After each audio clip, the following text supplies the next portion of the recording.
Boa noite, meus queridos irmãos. Que bom vê-los, ainda mais neste lugar, praticando isso que nós praticamos até aqui, um culto em honra ao nome do Senhor, em um dia muito bom, um dia para quem é pai mais feliz, né? Um dia mais contente, principalmente aqueles que passaram perto dos seus filhos, junto com as suas famílias. Eu tive a honra de poder contar na minha vida, através das bênçãos do Senhor, com a vida de Levi e de Gabriel. Levi está aqui, parceirão, está com sono, eu estou ali pelejando para ele, não, fica acordado. E Gabriel está com a mãe em casa, está dormindo. Mas é um dia que nós celebramos não somente os pais, mas, por que não, a preciosidade da família. Porque nenhum pai é pai se não tiver um filho, nenhum pai é um pai se não tiver um pai, nenhum pai é um pai se não tiver uma esposa para ter filhos, amém? Então isso celebra essa grande união que Deus nos abençoou desde o Gênesis 1, quando diz que Ele criou macho e fêmea, quando Ele diz que criou homem e mulher, quando Ele uniu dois seres humanos para constituir família e povoar todo este mundão afora, e somos muitos agora, né? Somos já 8 bilhões, acho que já chegamos na casa do 8 bilhões, né, Zé? Já estamos aí nessa turminha aí, né? Se contarmos todos que já se foram, quantos bilhões a mais nós colocamos nessa conta, né? Chegará um dia em que Deus irá chamar lá do céu, e todos nós aqui, os que ainda vão morrer e os que já morreram, ressuscitarão e formarão essa grande família para a honra e glória do nome de Jesus, amém? E é sobre isso que eu quero falar com vocês, sobre família. Eu não sei se você sabe, mas talvez os nossos visitantes não tenham tanto um conceito assim, e você que está em casa também não, mas esta reunião aqui é uma reunião de família.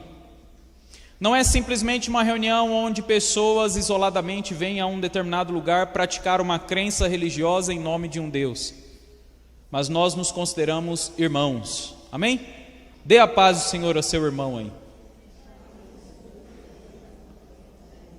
Se eu chamo esta pessoa que está do meu lado de irmão, isso relaciona completamente com o contexto familiar de irmãos.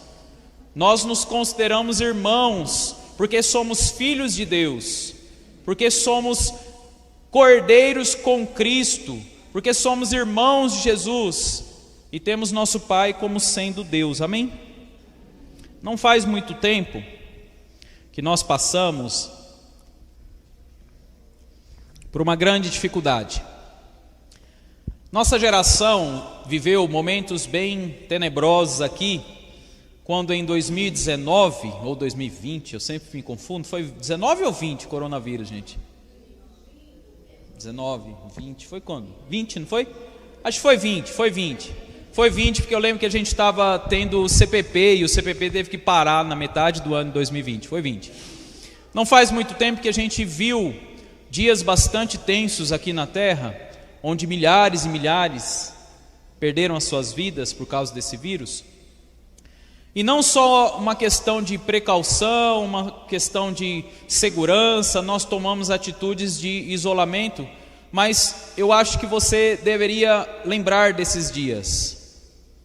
Eu acho que esses dias têm muito mais a nos ensinar do que simplesmente assim, uma questão de saúde pública, de se precaver, talvez para alguns se vacinar. Eu acho que esses dias têm muito mais a nos ensinar, e talvez você deixou os dias voltar à sua normalidade e não observou o que aquele período tinha para te ensinar. Mas aquele período nos mostrou grandes fragilidades, não só uma questão de fragilidade do corpo humano em se submeter a doenças assim, capazes de te matar, mas fragilidades nos nossos vínculos, fragilidades nos nossos laços, fragilidade nos nossos relacionamentos, no qual se mostrou raso a nossa comunhão uns com os outros, o quanto se tornou tão instável este conceito de família cristã e, por que não, o conceito de família normal. Para alguns eu tenho certeza que foi muito estranho passar muitos dias em casa junto com a sua família. Estranho eu falo porque o mundo tem nos tirado de casa cada vez mais. Pais, mães e, por que não, filhos, têm permanecido grande parte do seu dia fora do ambiente familiar. A casa, na verdade, virou o período só de descanso, de dormir. Muitos saem bem cedo e voltam praticamente na hora de dormir, tomar banho e dormir. Quantas vezes durante a minha semana esse é o meu contexto familiar? Nós passamos praticamente o dia todo naquele comércio, e quem é comerciante sabe o quanto isso realmente suga da gente. E quando nós chegamos em casa é o prazo assim, de se alimentar, tomar o banho e ir para a cama. Isso mostra o quanto nós fomos afetados, e o coronavírus trouxe isso à tona quando nós permanecemos em casa por um período maior. Para alguns não foi só uma questão de estranho, mas foi uma questão até de conflito. Foi uma questão de revelar de fato o nível de relacionamento que nós tínhamos uns com os outros em casa, ao passarmos mais tempo juntos. A verdade, meus irmãos, é que as intenções desse mundo aqui é nos separar o tempo todo.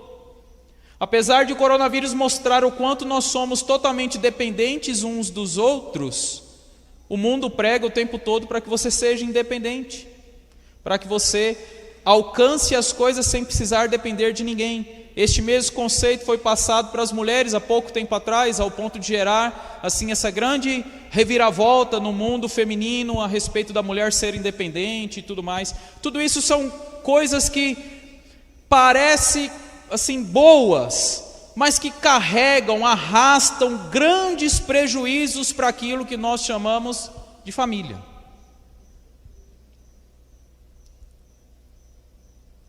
Meu filho, por exemplo, meus filhos, o período que eles não estão na escola ou na creche, eles estão sobre a tutela, sobre os cuidados de uma mulher que não é minha esposa, que talvez não tenham as mesmas crenças que eu, que talvez não vá trazer aquilo que meu filho precisa para realmente entender como é a minha visão de mundo, porque eu não tenho tempo de passar com ele todo esse período.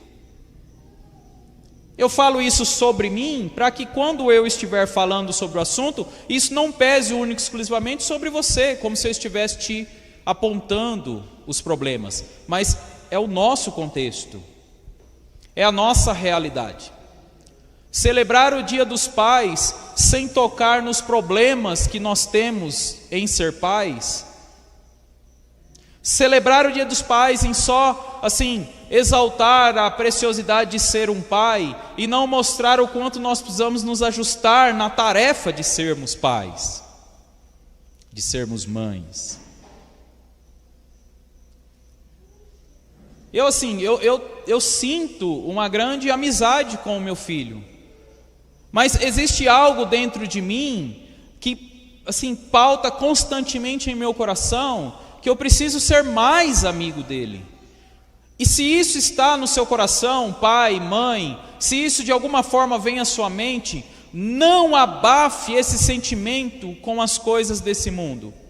Realmente, você precisa passar mais tempo com os seus filhos. Realmente, seus filhos são mais preciosos do que qualquer tempo gasto a respeito de outra coisa.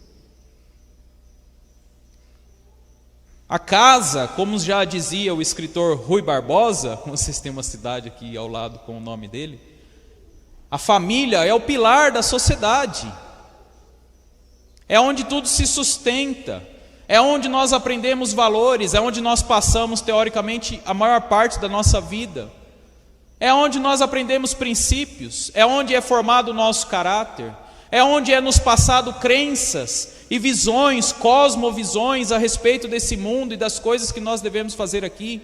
É onde é fundamentado sonhos, é onde é fundamentado identidade na vida de cada um de nós. Foi aonde você foi formado. Mas, de alguma forma, nós temos transferido essa tarefa para o mundo em relação aos nossos filhos.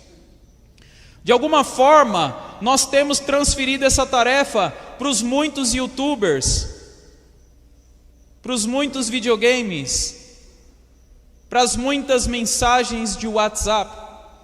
O mundo tem evoluído, irmãos, e trazido assim grandes facilidades para nós.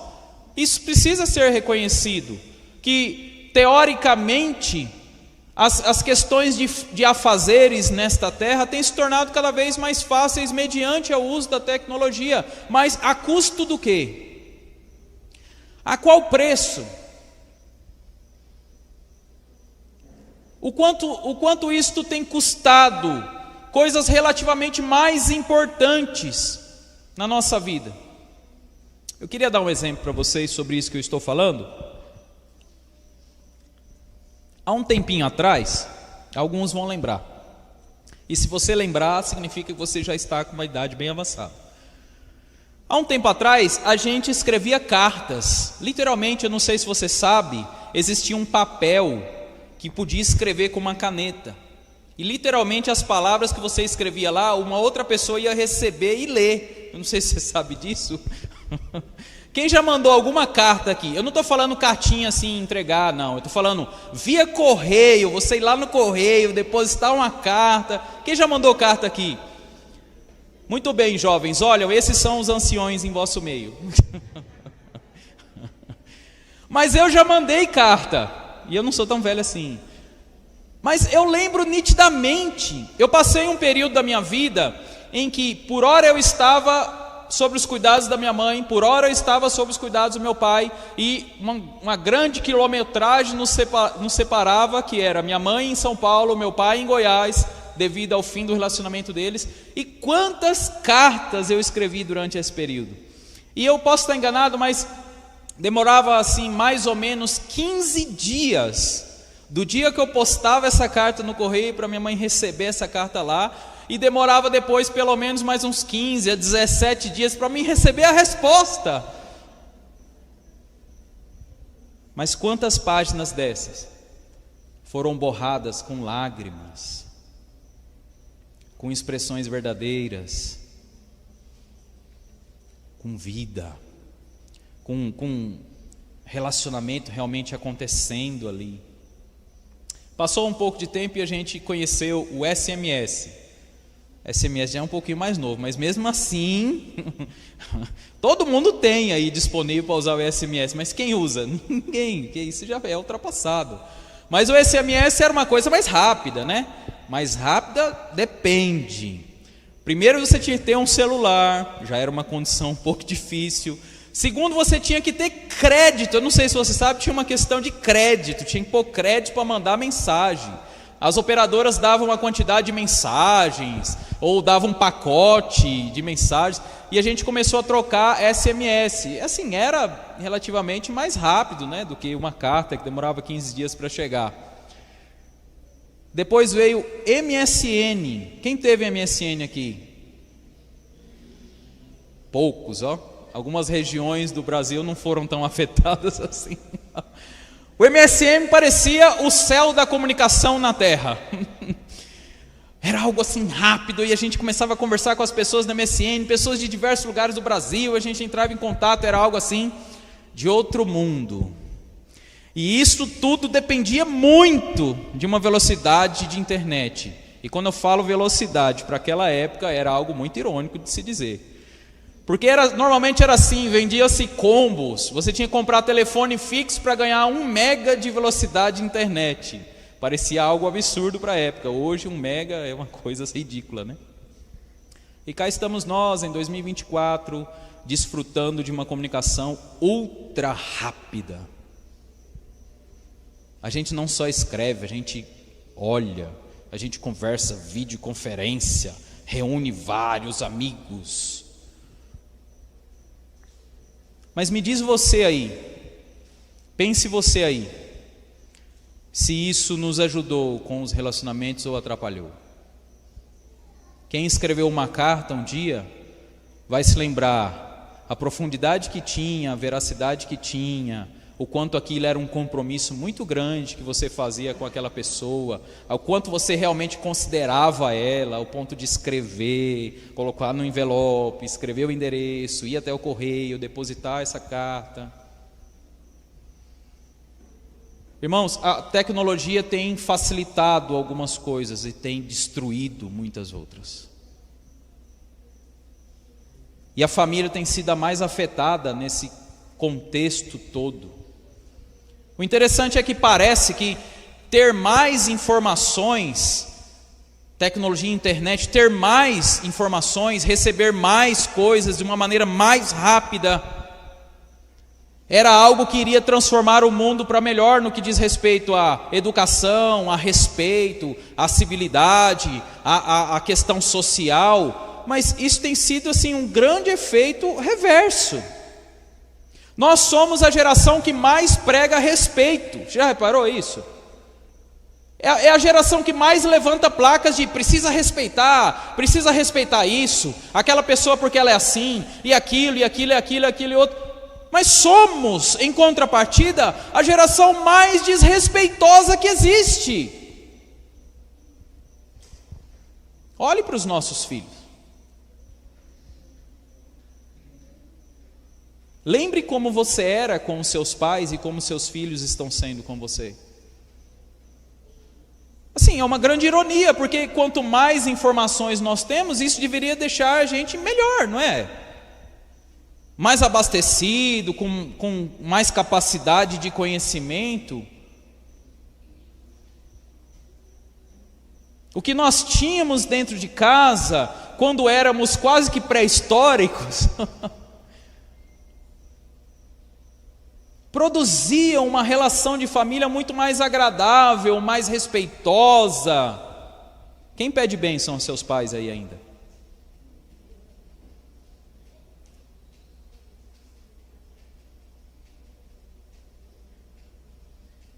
Percebe? Meus filhos não pedem bênção para mim. As coisas vão ficando, vão deixando para lá, como se não fosse mais de grande valia isso. Como era bom quando os pais, os homens de casa, não precisavam gritar. Vocês mais velhos vão saber muito bem disso. O respeito que existia simplesmente na posição de ser um pai dentro de uma família. Mas assim, a sociedade vai mudando e nós vamos trazendo as mudanças para dentro dos nossos lares e achamos que de alguma forma isso não vai afetar, mas afetou, prejudicou. Infelizmente, em alguns casos, é caminho sem volta. Mas eu prego a vocês na intenção, na exortação, com ânimo no coração, de que há maneiras para vocês voltarem alguns passos atrás. Mas isso parte de vocês. Você já reparou o quanto nossos filhos, por mais pequenos que eles sejam, já têm uma grande facilidade de mexer no celular, de mexer na internet, de ver no YouTube? E às vezes a gente acha isso lindo. Nossa, só como ele é inteligente, ele já sabe fazer as coisas que eu nem sei fazer. Comece a prestar atenção, meus irmãos. Meu filho está com 6 anos, já, graças a Deus está dormindo, que não vai ouvir o que eu vou dizer. O maior sonho do meu filho é ter um celular. Mas por quê? Porque a ideia dele é passar horas e mais horas na frente do celular. Apesar de você achar um absurdo, esse tem sido o seu contexto também. Ele só está sendo um reflexo do que ele está vendo na sociedade. Ele só está reproduzindo aquilo que ele parece, aquilo que ele acha que é o normal da vida. Ele só está assim, ansioso para alcançar uma idade, porque eu disse que eu não ia dar por agora, que vai demorar um pouco. Às vezes eu jogo para 10, para 12, para 14, com expectativa de que chegue lá, meus irmãos. Mas ele fica assim ansioso. Ô pai, falta quanto para mim ter 12 anos? Porque quando eu tiver meu celular, eu quero instalar todos os jogos que eu ver na Play Store.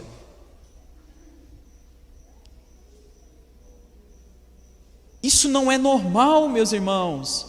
Isso não é engraçado. Isso não vai fazer o meu filho ser um bom homem nessa sociedade. Você já reparou que a nossa sociedade, além de estar cada vez mais decadente, perdeu os princípios de família, e não somente isso, a questão de homens se portarem como homens, ter caráter, serem respeitosos, bem educados, tudo isso virou um farelo, meus irmãos. Se você acha que está ruim, pense na geração seguinte e veja os reflexos que será. Porque ainda não está tão ruim, porque vocês estão vivos, vocês mais velhos, que de vez em quando seguram um pouco as pontas, com muita dificuldade, mas seguram as pontas. Irmãos, está na hora de nós recorrermos àquele que é capaz de recuperar as nossas famílias. Chegou a hora de nós estabelecermos princípios dentro dos nossos lares, colocando Deus como sendo o tutor supremo dos nossos lares. Quando meu filho tinha 3 para 4 anos, eu não lembro exatamente, até perguntei para a Samara, a gente tomou uma decisão de que todos os dias dele, ele só iria dormir após ler a Bíblia conosco e orar. Ele já está com 6 anos, e isso tem sido uma bênção na nossa casa. Além disso, todas as segundas-feiras nós sentamos como família, lemos a Bíblia, conversamos sobre o que lemos, oramos juntos e falamos sobre nós como família uns dos outros. Isso tem sido transformador para mim, para minha esposa e para os meus filhos. Não é uma luta fácil, meu irmão, porque por mais que você estabeleça um lugar resguardado que é o seu lar, o mundo lá fora quer devorar ele, como também quer te devorar. Nós somos pessoas extremamente ocupadas, e quando estamos desocupados, nos ocupamos sozinhos. A gente passa o tempo todo trabalhando, aí quando chega em casa que a gente quer relaxar, o que a gente vai fazer, meus irmãos? Não precisa responder não. Como não deu tempo de você responder as suas mensagens, como não deu tempo de você se atualizar, porque o mundo agora é assim. Você quer competir de igual para igual com as pessoas nessa sociedade? Você precisa estar bem informado, você precisa ter suas redes sociais atualizadas, você precisa estar bem assim, antenado com os últimos acontecimentos, você precisa ser uma pessoa assim, que consiga conversar com as pessoas na rua mediante o que está acontecendo, você precisa saber os resultados dos jogos, você precisa saber assim, as notícias principais, essa é a pessoa valorizada neste mundo. Mas para fazer tudo isso, gasta muito tempo seu diante de uma tela que te conecte ao mundo virtual. Porque o mundo está cada vez mais virtual. Você já percebeu isso ou não? O mundo está extremamente, e nós entramos em um navio que não volta mais. A tendência é que isso se aprofunde a águas cada vez mais distantes e nos desconecte cada vez mais da realidade. Quanto mais avançamos no virtual, mais o real vai ficando para trás. Recente eu falei com vocês a respeito da nova tecnologia, que já não é tão nova assim, mas que para a gente, usuário comum, é nova, que é a questão da inteligência artificial. Gente, existem aplicativos acessíveis a qualquer um de vocês. Por favor, não perca seu tempo, mas eu perdi um tempo para me entender as possibilidades. Existem aplicativos hoje que assim, simplesmente clonam você a respeito de voz, de visual, de vídeos, de tudo. E não é somente isso, para as pessoas que fazem trabalho de escola, você simplesmente fala com a inteligência artificial, elabore para mim um trabalho de geografia sobre os continentes, não sei o que. Ele te dá um trabalho assim pronto em questões de segundos. Assim, nossa, que facilidade. Aí, Bob escreveu 2 músicas na inteligência artificial. Irmãos, isso vai nos destruir.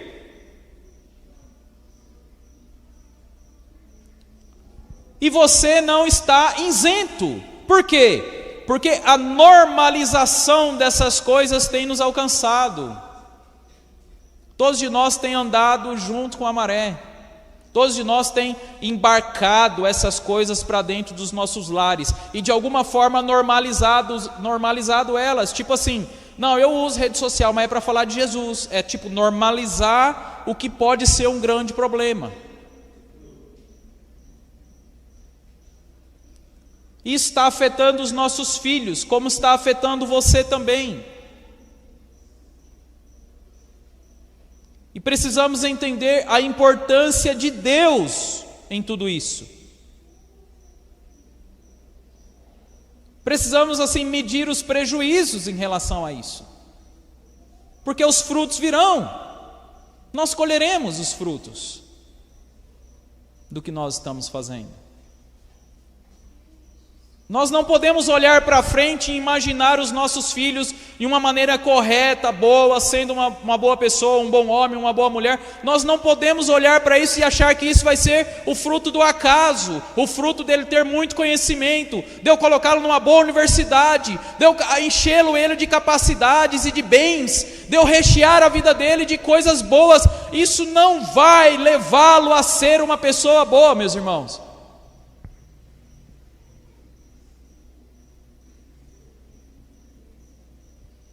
Porque a Bíblia ensina que nós devemos ensinar a criança no caminho que ela deve andar. É andando com ela e ensinando o que ela deve fazer. Gasta tempo. Gasta tempo.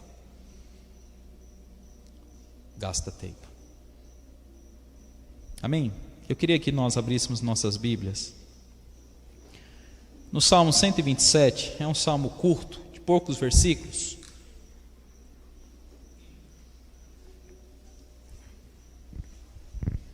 Queria destacar algumas coisas para você. Para mim o salmo todo fala sobre família.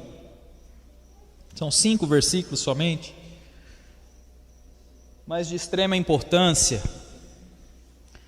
no que diz respeito a considerar o Senhor como o provedor, como o protetor, como aquele que nos abençoa dentro das nossas casas, com os nossos filhos, com tudo aquilo que nós intentamos fazer. Nós cantamos aqui 2 músicas, eu não sei se foi intencional dos irmãos, mas as 2 músicas, elas citam Romanos 14, todo joelho se dobrará, toda língua confessará que Ele é o Senhor. É uma palavra em Romanos 14, através de Paulo. Mas eu gosto de falar isso na sala de aula, meus alunos tenho certeza que já ouviram isso nos cursos. Meus irmãos, o contexto dessa afirmação que nós cantamos não é um contexto agradável. Sabe por quê? Porque você veio aqui nesta noite e você confessou o Senhor como Salvador, como Rei, como soberano.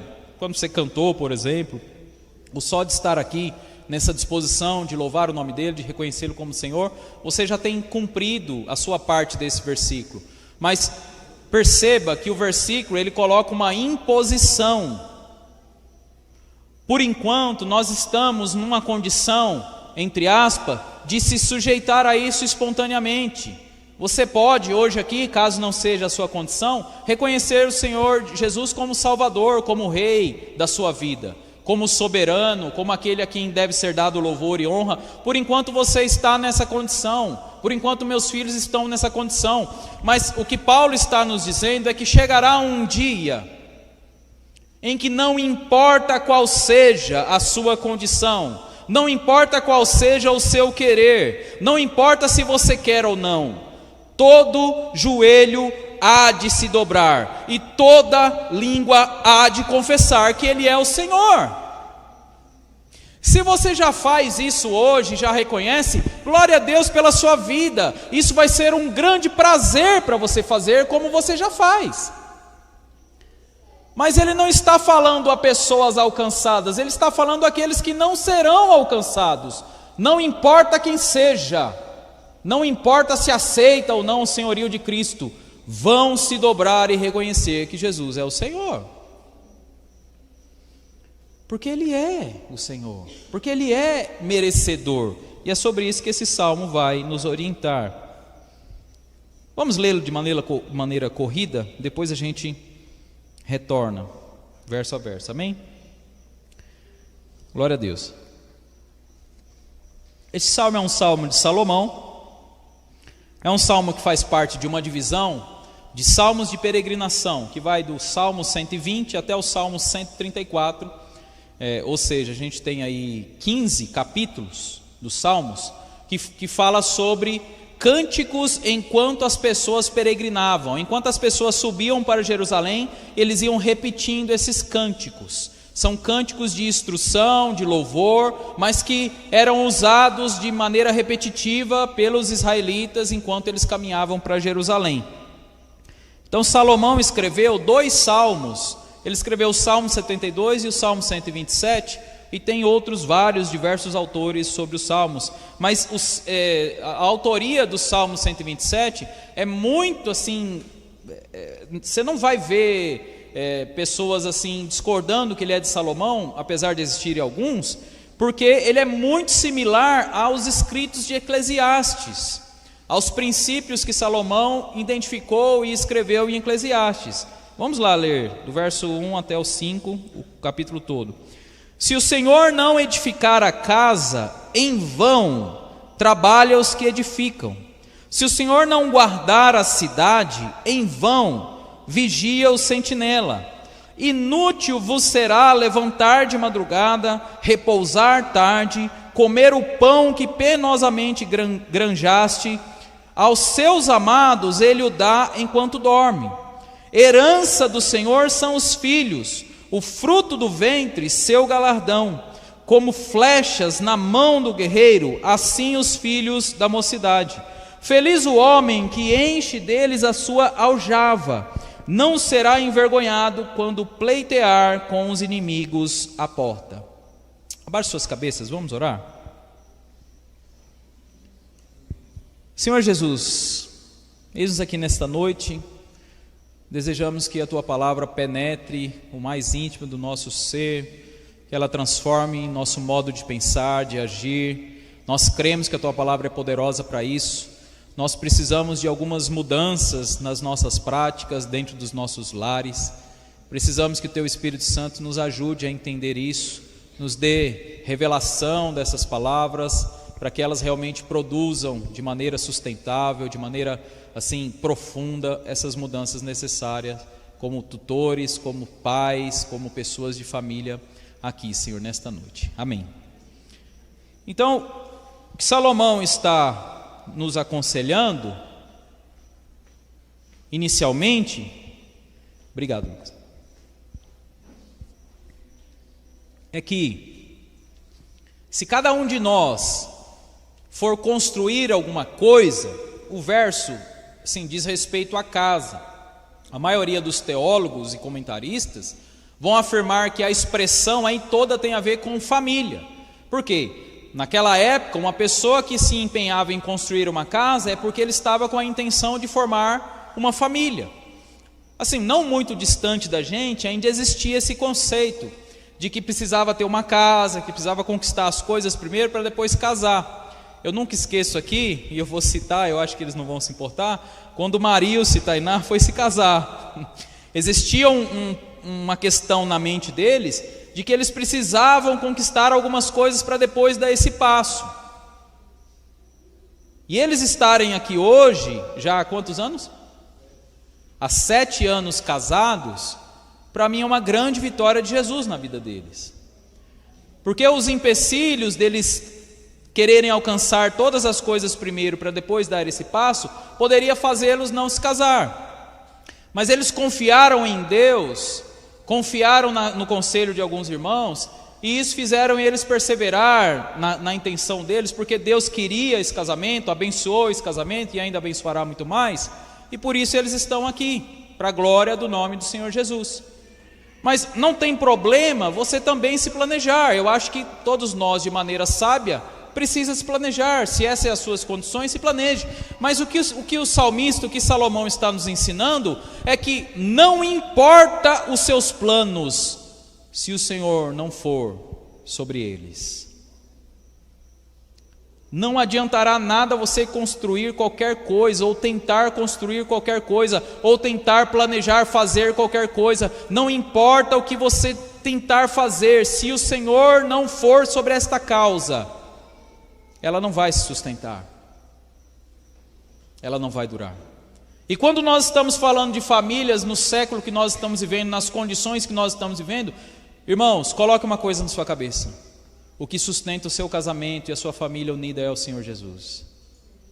Porque nós temos a todo momento ao nosso redor coisas, pessoas, conselhos para destruir nosso matrimônio, para destruir a nossa unidade como família, para afetar de alguma forma o nosso relacionamento com os nossos familiares. Nós estamos rodeados de pessoas que parecem ter boas intenções, mas querem nos destruir com os seus maus conselhos.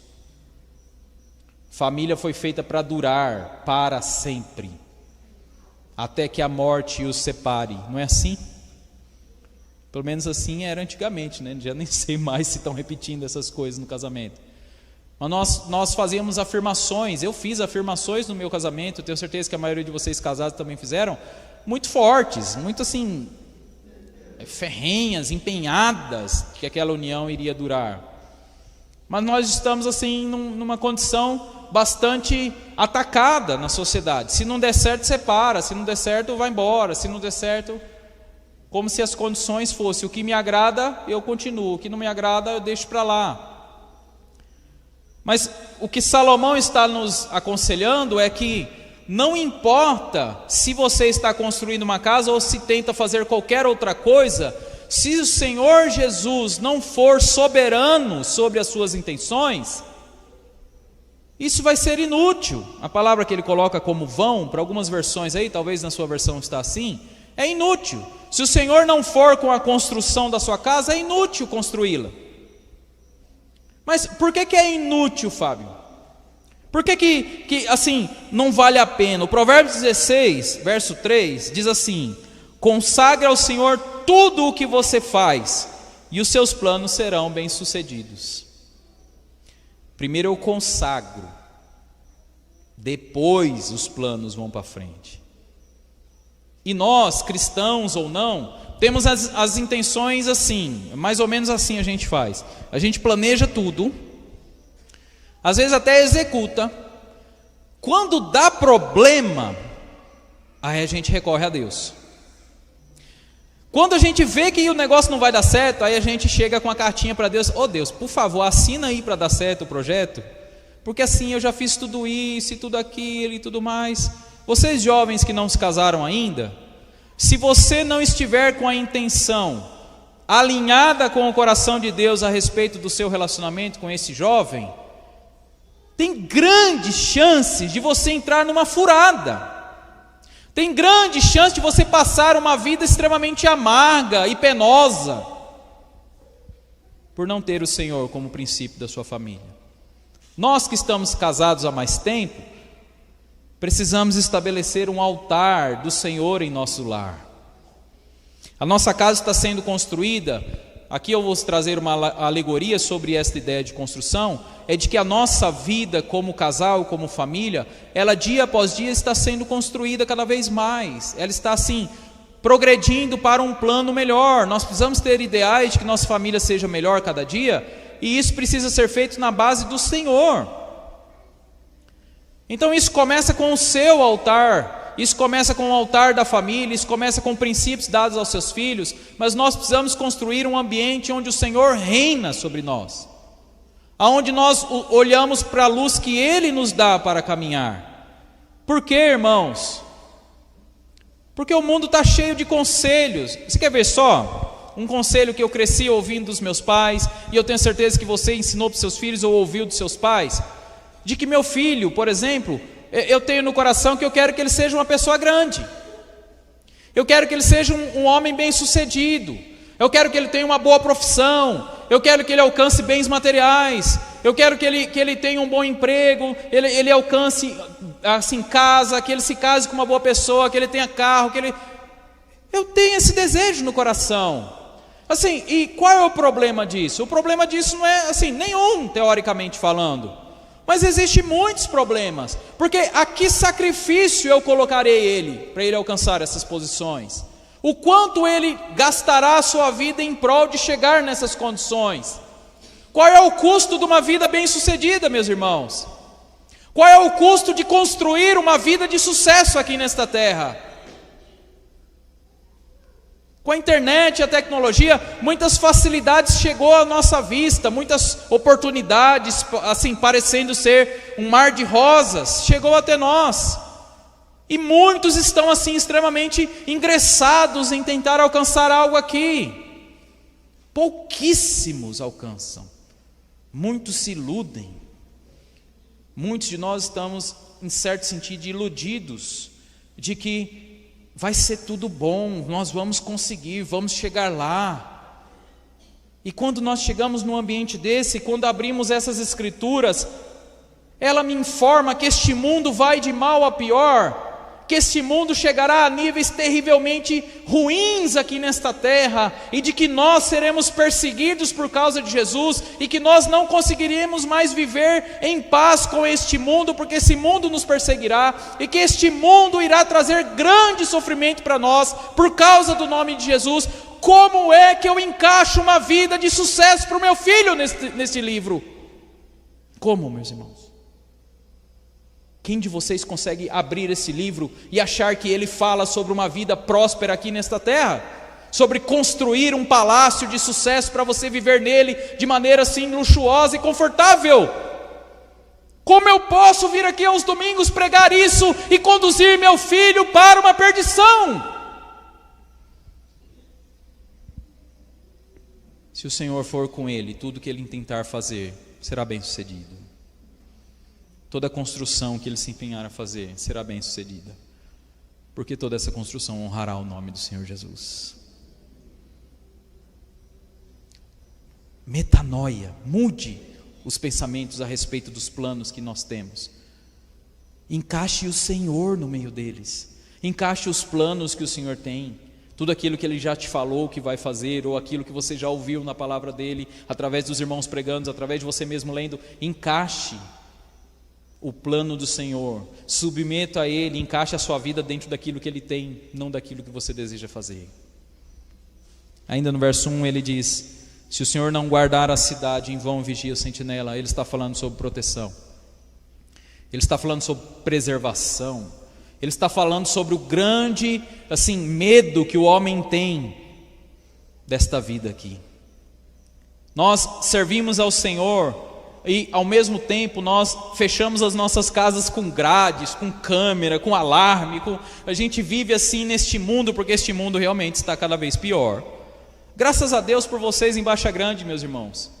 Todo dia de manhã, quando vocês esqueceram a porta aberta, ou sei lá, um chinelo lá de fora, ou alguma coisa, levante suas mãos para o céu e agradeça a Jesus por estar nessa cidade. Recentemente eu esqueci a chave de casa grudada pelo lado de fora do portão e dormiu assim. Glória a Deus por essa cidade, glória a Deus porque o Senhor ainda cuida aqui para que o mal não cresça tão grande, não fique tão grande assim. Em outros lugares é insuportável já. Em outros lugares as coisas estão bem diferentes do que vocês estão vivendo. Mas o que ele está falando aqui é que não importa você vigiar, não importa o quanto você tentar proteger, se o Senhor não for aquele que cuida de você, tudo isso vai ser uma grande frustração, será inútil.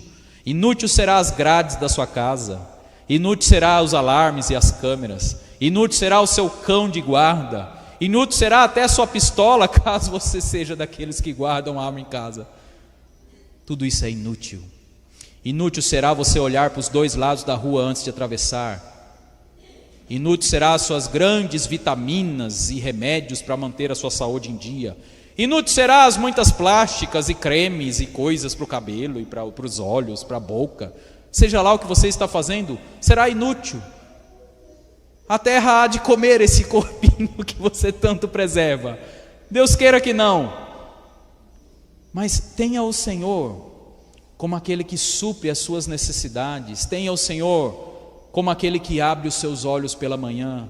Tenha o Senhor que mantém todo o seu organismo funcionando de maneira perfeita como Ele criou. Tenha o Senhor como aquele que movimenta o seu coração a cada batida para que ele não pare e permaneça até aqui. Tenha o Senhor como aquele que nutre a saúde mental que você tem ao ponto de estar aqui entendendo o que eu estou falando. Tenha o Senhor como aquele que ainda não travou a sua voz e você é possível falar e abençoar o nome dEle por tudo que Ele faz. Tenha o Senhor como aquele que mantém a sua casa em ordem, que tem suprido a sua alimentação, que tem mantido você no seu trabalho, que tem dado o seu sustento.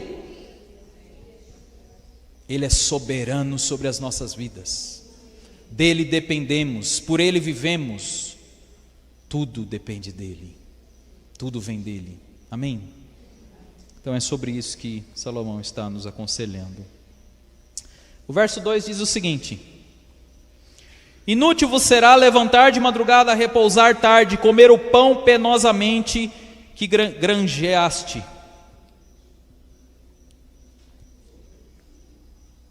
Quando nós começamos a ministração, eu falei bastante dos nossos esforços, o quanto nós temos nos dedicados no trabalho, o quanto tem consumido os nossos dias, o quanto os minutos são importantes para nós. Já percebeu o quanto estamos acelerados? Eu trabalho em um comércio que vende alimentos e é um lugar assim que não tem jeito, a pessoa tem que ir. Mas gente, as pessoas vão assim, elas saem nas prateleiras e pegam o que é importante, já carrega e chega no caixa e fala assim, vamos que eu estou com pressa. É o tempo todo assim, é todo dia dessa forma, é uma loucura, a vida tem sido uma loucura. E quantos de nós está com um sentimento assim no final do dia? Nossa, eu não sei não, mas as horas estão passando bem mais rápido do que antigamente. Conhece pessoas aqui assim, dessa forma? Que o dia precisava ter 48 e não 24. É uma grande ilusão. Se você parar e tiver paciência e tempo disponível para fazer, para e fica contando assim os ponteirinhos para você ver. É igualzinho, sempre foi. Mas nós vamos avolumando o nosso dia com muitas coisas. Tem gente que trabalha e quando chega assim na folga dele, ele arruma um trabalho para cobrir a folga dele. E quando a gente não está trabalhando no sentido de ganhar o pão, a gente chega em casa e faz um bocado de coisa para ocupar o tempo que nós tínhamos disponível para descansar. Só que o que Salomão está nos dizendo é que não importa o quão cedo você acorda e o quão tarde você vai dormir nesse empenho, se você não depender do Senhor, se a sua esperança não estiver nele, se você não descansar nele, será inútil o seu trabalho. Eu queria que vocês abrissem rapidamente, antes da gente encerrar, em Eclesiastes, capítulo 6. Eu queria ler rapidamente aqui, do verso 1 ao verso 7, para você observar o conselho de Salomão e ver se você de alguma forma se alinha com esse pensamento. Por quê? Existe uma coisa que nós esquecemos. Às vezes a busca por ter algo que nos faz trabalhar, eu não sei você, mas eu trabalho para ter sustento e para alcançar as coisas. Talvez você é um cara que gosta mesmo de trabalhar, né? Mas normalmente o nosso contexto é assim, eu trabalho para se alimentar, eu trabalho para pagar as contas, eu trabalho. Só que existe uma coisa que nós temos dificuldade de ter, que é contentamento com a vida, que é ser gratos, ser felizes com o que temos. Recente eu ministrei sobre isso, e nós temos essa grande dificuldade. Por quê? Porque nós trabalhamos para o nosso eu, nós trabalhamos por nós mesmos, nós trabalhamos para aquilo que nós desejamos alcançar, e às vezes nós alcançamos as coisas, e em vez dela trazer alegria, ela nos traz cobiça. Por mais incrível que pareça, você luta para alcançar uma coisa, mas quando você chega até ela, você percebe, nossa, eu fui capaz de lutar até aqui, então eu vou pôr mais alto agora. E aí você luta, alcança. Quando chega lá, você, não, agora é outra coisa. Nós somos completamente sacos furados. Nós somos completamente pessoas que não se satisfazem. Por quê? Porque nós estamos olhando para as coisas buscando satisfação. Vamos ler aqui Eclesiastes 6, diz assim: há um mal que vi debaixo do sol e que pesa sobre a humanidade, aquele a quem Deus conferiu riquezas, bens e honra, e nada lhe falta, de tudo que sua alma deseja, mas Deus não lhe concede que desfrute disso. Peraí, deixa eu entender direito. Deus deu, mas Ele não concede, ou não permite, ou não, assim, deixa que a pessoa desfrute disso. Continua. Aquele, verso 2, a quem Deus conferiu riquezas, bens e honra, e nada lhe falta de tudo que sua alma deseja, mas Deus não lhe concede que desfrute disso. Ficará para um estranho, também isso é vaidade e grande mal. Se alguém gerar 100 filhos e viver muitos anos, até uma idade avançada, e se a sua alma se fartar do bem, e além disso não tiver sepultura, peraí que eu me atrapalhei. Se alguém gerar 100 filhos e viver muitos anos, até uma idade avançada, e se a sua alma não se fartar do bem, e além disso não tiver sepultura, digo que um aborto é mais feliz do que o que ele tem. Pois o aborto vem ao mundo para nada, e desaparece na calada da noite, e as trevas encobrem o seu nome. Não viu o sol, nada conhece, porém tem mais descanso do que o outro. Ainda que aquele vivesse 2 vezes 1000 anos, mas não desfrutasse do bem. Por acaso não vão todos para o mesmo lugar? O que ele está ensinando para nós aqui, talvez sua versão tenha uma outra conotação, mas o resultado é o mesmo. É que nós alcançamos as coisas, mas não sabemos desfrutar delas. Nós alcançamos as coisas e não ficamos satisfeitos e alegres por aquilo que nós já alcançamos. Nós passamos então a querer mais coisas e mais coisas e mais coisas. Ou seja, existem pessoas, e você vai conhecer, talvez seja você, talvez seja um conhecido seu, que tem grandes riquezas, mas não desfrutam delas. Conhece alguém assim? E na sua cabeça, você que talvez não tenha muitas riquezas, você fica pensando assim: se eu tivesse o que fulano de tal tem, eu ia viver viajando, eu ia passear, ia conhecer a Europa. Uma grande ilusão, meus irmãos. Existe uma questão do dinheiro, é que quanto mais se tem, mais se quer ter. Quanto mais se tem, mais se esforça para preservar o que tem e não perder. Por isso que essas pessoas vivem de uma maneira, assim, o tempo todo desesperados, com medo de levar prejuízo e perder aquilo. Então ela fica assim com tanta ansiedade sobre o que tem, que isso ocupa a vida dela o tempo todo, e ela não consegue desfrutar. E foi Deus que a abençoou, foi Deus que supriu ela de recursos. Então nós precisamos ter uma coisa que chama descansar e se alegrar naquilo que o Senhor tem nos dado. É isso que ele continua no verso 2, que ele diz assim: aos seus amados, Ele dá enquanto dormem. Perceba que o Senhor supre as suas necessidades, não quando você está totalmente empenhado em trabalhar para alcançar, mas enquanto você descansa, Ele supre as suas necessidades. Não tem a ver com o seu esforço, não tem a ver com o seu braço, apesar de Salomão não estar falando para você deixar de trabalhar. O conceito aqui não é pare de trabalhar e fique à mercê que Deus vai te abençoar. Não, ele está falando, não coloque nas coisas e no trabalho a sua esperança. Não coloque nelas a sua satisfação. Descansa no Senhor, trabalhe, mas quem vai dar é Ele. Enquanto você descansar, Ele que supre as suas necessidades. Não é muito diferente, por exemplo, de Mateus 6. Mateus 6, 33 e 34 vai dizer: buscai primeiro o reino de Deus, e as demais coisas vos serão acrescentadas. Eu busco o reino e Ele supre as minhas necessidades. Isso não isenta nenhum de nós de trabalharmos, mas o nosso foco, o nosso alvo, não é tão somente alcançar satisfação nas coisas e nas riquezas desse mundo. Amém?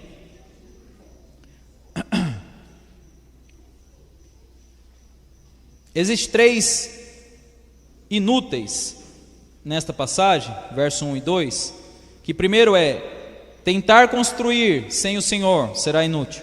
Tentar proteger, guardar sem o Senhor será inútil. Tentar ganhar, tentar obter sem o Senhor será inútil. Amém? Vamos passar então para o verso 3. Herança do Senhor são os filhos, o fruto do ventre e seu galardão.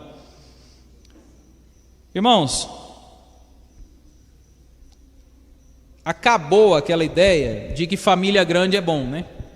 Hoje a gente está num contexto de que pessoas querem ter um, no máximo dois, ou talvez nenhum filho, porque de alguma forma as dificuldades da vida trazem uma mensagem para nós que pôr um filho no meio dessa condição será terrível, ou que um filho pode atrapalhar os seus planos, ou que um filho de alguma forma ele vai assim tomar a atenção do casal, ou ele vai modificar a vida do casal. Quando Deus fala que os filhos são herança, que os filhos são bênção para nós precisamos entender em qual contexto isso se encaixa.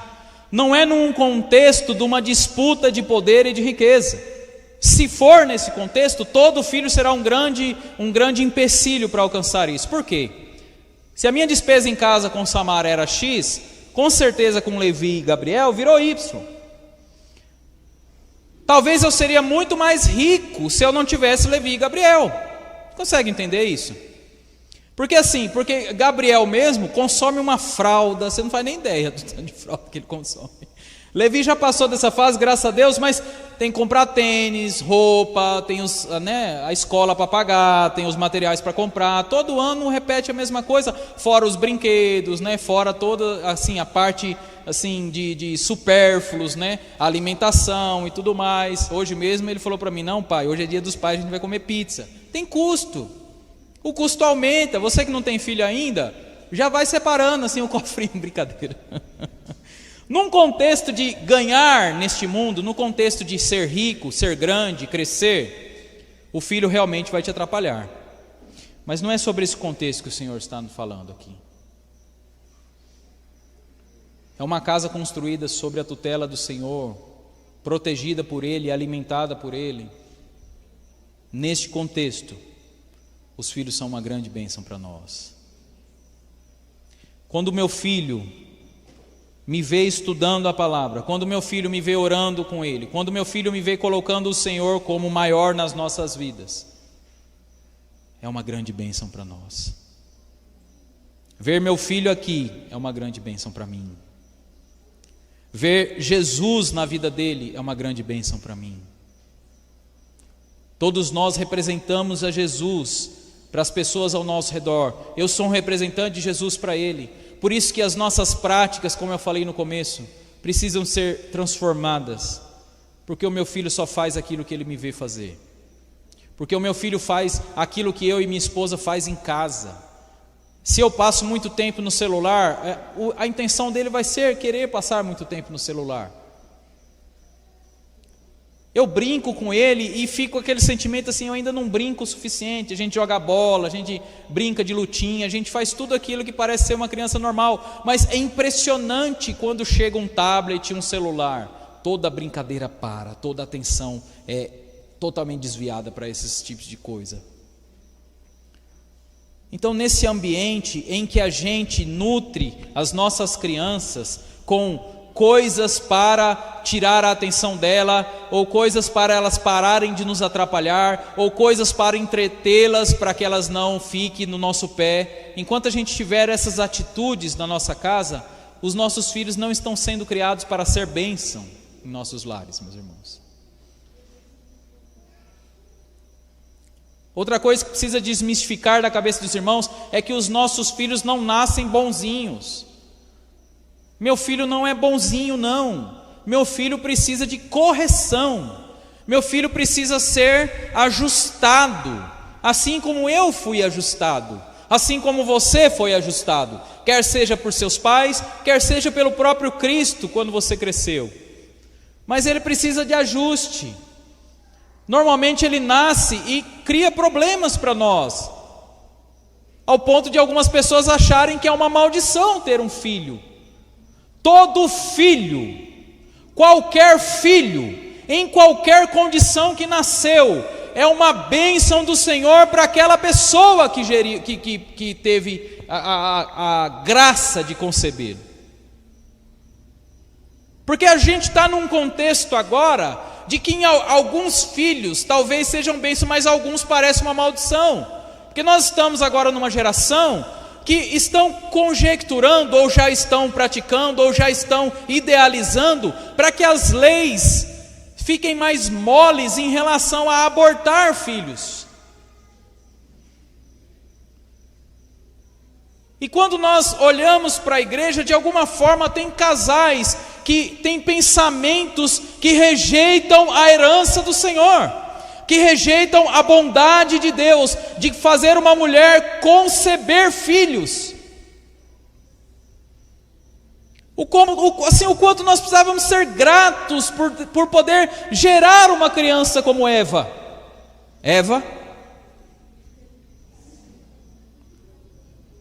Olhe para essa criança caminhando até nós. Você não consegue ver o Senhor nela? Você não consegue ver a grande bênção que ela é? Serviu de exemplo, viu, Tainá? Obrigado, Eva, valeu, a gente combinou isso. Você não consegue sorrir olhando para ela como você está fazendo?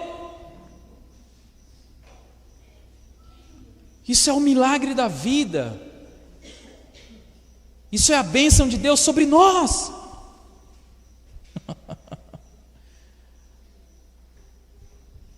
Nós recebemos o encargo de guiar.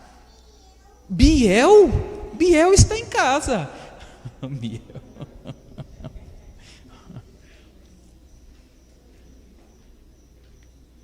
Não olhe para os seus filhos com maldição, com praguejamento, com palavras ruins. Alegrem-se, pais, na companhia dos seus filhos. Gastem tempo com ele. Entre no mundo deles. Tem hora que Levi passa horas falando de uma coisa que eu não estou nem aí, mas eu preciso ouvir, eu preciso rir, eu preciso perguntar, entrar no mundinho dele. Eu preciso participar dessa vida que o Senhor me abençoou. Tenhamos mais responsabilidades com aquilo que o Senhor nos deu. Tenhamos mais zelo e amor por aquilo que o Senhor fez a gente ter a graça de participar, que é a vida de um ser, que é capacitá-lo, cuidá-lo para que ele tenha um bom caráter, cuidá-lo para que ele siga o Senhor, para que ele o conheça, para que ele seja bênção a outras pessoas. Os filhos são uma bênção do Senhor para as nossas vidas. O verso 4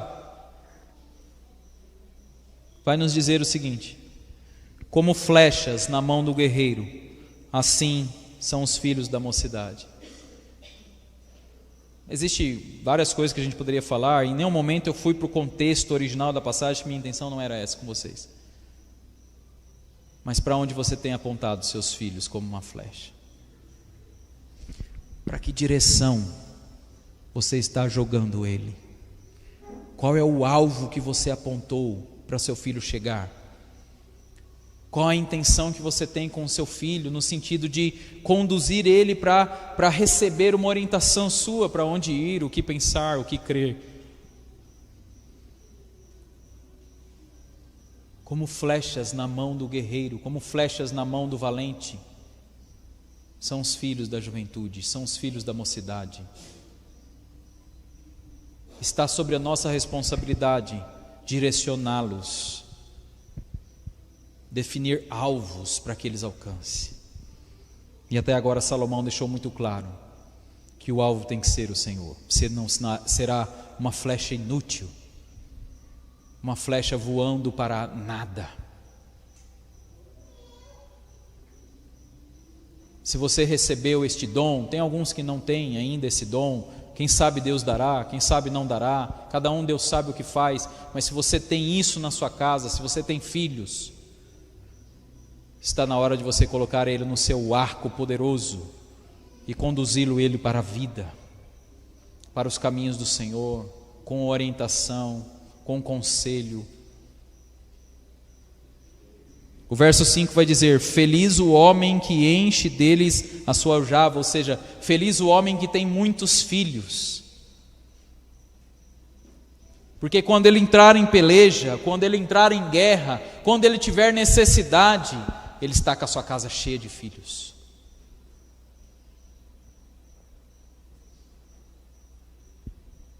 Deus tem sido um pai para nós, e nós temos sido flechas na mão dele. Você está aqui porque ele te apontou e te lançou para este lugar, mas ele te deu responsabilidades, ele te deu capacidades para. Se você é pai, se você é mãe, não pense que do nada, sem querer. Tem casal que acha que foi sem querer. Gente, assim, sem querer. Seu filho veio na hora certa, no momento certo. Seu filho está na família certa. Você é um pai mesmo. Deus te capacitou a ser um pai. Por mais que talvez você ache grandes falhas em você e ache que você não consegue ser pai, você é um pai por causa daquilo que Deus te deu.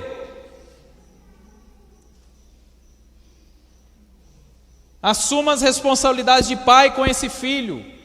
Direcione ele. Não tem importância você olhar para os erros do passado e desejar um futuro melhor para o seu filho, mas ele precisa de você. Nossa família precisa de nós, meus irmãos. Quanto mais nós deixarmos o mundo penetrar este ambiente tão recheado de amor e de proteção, mais sozinhos nós estaremos na hora da peleja, como o verso 5 está dizendo. Feliz é o homem que tem muitos filhos, para na hora da dificuldade ele se apoiar a eles. Coronavírus, como eu comecei, nos mostrou o quanto a gente não tinha lugares para onde segurar. Quantos de nós nos sentimos sozinhos? Porque nem culto tinha. Não tinha nem como eu ir visitar outra pessoa com medo do coronavírus ou pela orientação do governo. Chegou a hora da gente valorizar o que é família, valorizar o que é pai, o que é mãe, o que é filho, nos unir como irmãos aqui, neste ambiente familiar, aprofundar esses laços. O coronavírus não foi nada perto do que nós enfrentaremos, segundo o que essa palavra diz. Mas quem dará a mão a você, quem dará um braço, quem apoiará você no momento de dificuldade? Amém?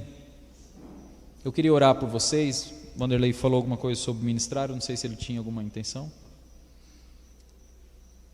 A minha oração é para que você comece pela sua casa.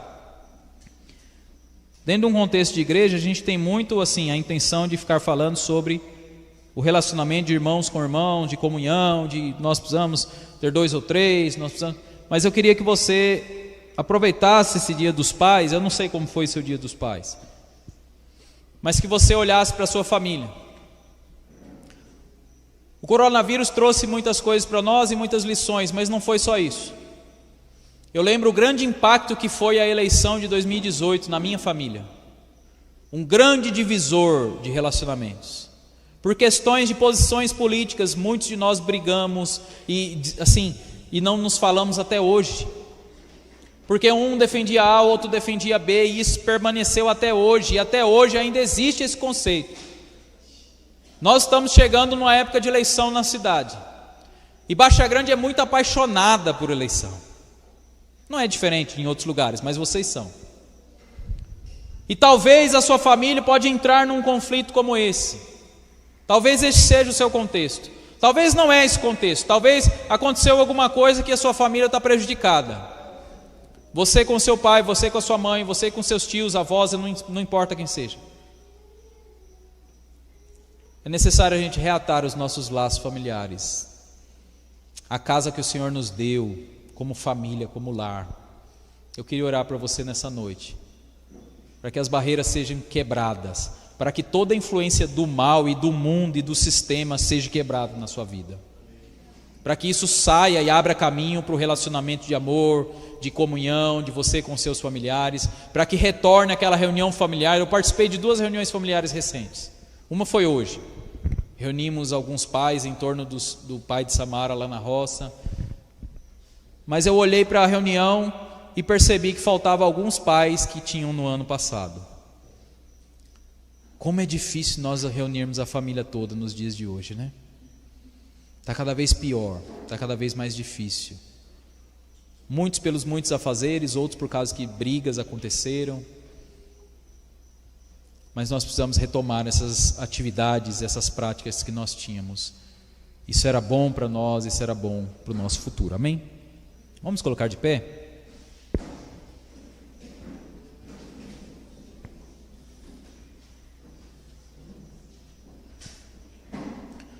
Glória a Ti, Jesus. O Senhor tem nos sustentado até aqui, Senhor.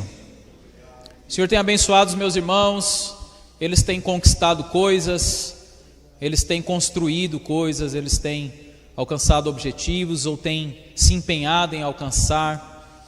O Senhor está com eles, o Senhor tem abençoado.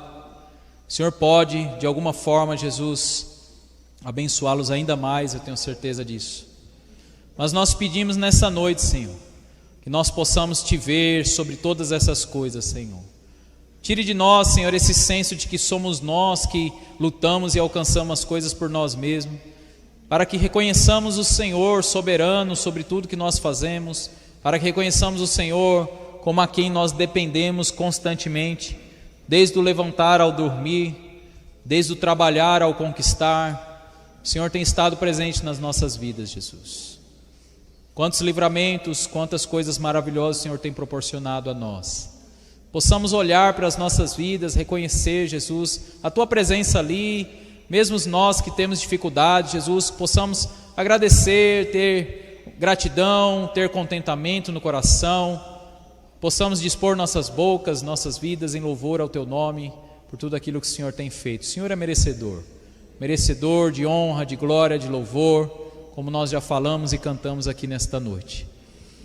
Mas o Senhor tem de grande importância a questão de família, Senhor. Cada um de nós pertence a uma família, em contextos diferentes, de maneiras diferentes, com pessoas diferentes. Somos de várias famílias diferentes aqui nesta noite, Jesus. O Senhor sabe das nossas dificuldades, o Senhor sabe o quanto nós já fomos assim mais amigos uns dos outros, o quanto nós estamos distantes. O Senhor sabe as dificuldades de cada um de nós aqui, com familiares específicos. O Senhor sabe, Jesus, de tudo que nós passamos. Nós pedimos que o Senhor, através do Teu Espírito Santo, produza uma questão de restauração, Senhor. Restauração nos vínculos, restauração na parte do relacionamento, na amizade, Jesus. Nos aproxime dos nossos familiares, Senhor, do nosso pai, da nossa mãe, dos nossos tios, avós. Todas essas pessoas o Senhor escolheu para que nós nascêssemos no meio delas. Todas essas pessoas têm dificuldades, assim como nós também temos. Mas pedimos, Jesus, que o Teu amor superabunde, Jesus. Superabunde as dificuldades e todas as barreiras.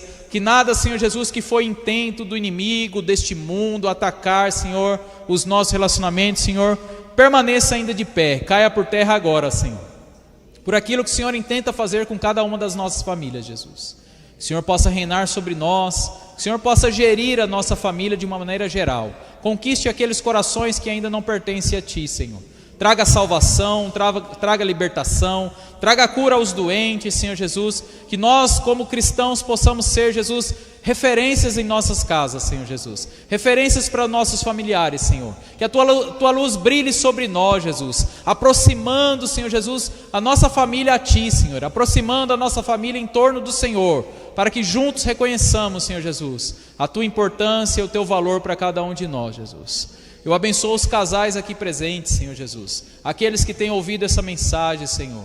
Para que eles coloquem um altar, Senhor Jesus, na casa deles, Jesus. Para que eles estabeleçam um princípio de honra e louvor ao Teu nome nos lares deles, Senhor Jesus. Com os seus filhos, Senhor. Que nós possamos ter sabedoria em educar os nossos filhos para a honra e glória do Teu nome, Senhor. Para que eles sejam realmente flechas para um alvo útil, Senhor. Um alvo agradável a Ti, Senhor. Um alvo que leve em consideração os Teus planos, Senhor Jesus. Ajuda-nos, Jesus, a tirar tudo aquilo que vai atrapalhar a criação dos nossos filhos, Senhor. Ajude a tirar das nossas vidas as práticas que não vão ajudar os nossos filhos a conhecer a Ti, que não vão ajudar os nossos filhos a crescer no Teu caminho. Ajuda-nos a gerir o nosso tempo e ter disposição de estar mais próximos deles, Senhor Jesus, em amor, em amizade, Senhor Jesus, como companheiros, como pessoas que amam e cuidam de cada um deles, ó Pai. O Senhor nos encarregou essa responsabilidade, mas o Senhor não deu uma responsabilidade a quem não tinha condições de cumpri-la, Senhor Jesus. É o Senhor que nos nos auxilia para chegar naquilo que o Senhor tem intenção de fazer. Senhor, nós nos dispomos aqui, Senhor, como pessoas que foram preparadas por Ti e serão capacitadas por Ti para organizar esses filhos, Senhor, para a honra e glória do Teu nome, ó Pai. Obrigado por cada um deles, obrigado pela oportunidade de ser pai, obrigado pela oportunidade de ter uma família, obrigado por tudo que o Senhor tem feito em nosso meio, obrigado por essa cidade que o Senhor tem guardado na Tua misericórdia, obrigado por esse ambiente que, apesar de existir discussões, existe um nível de amizade, um nível de amor, de relacionamento entre os nossos vizinhos, conosco. Obrigado, Jesus, por este ambiente. Que nós possamos desfrutar disso para a glória do Teu nome e que nós valorizemos isso para a honra do Teu nome, Senhor Jesus. Amém.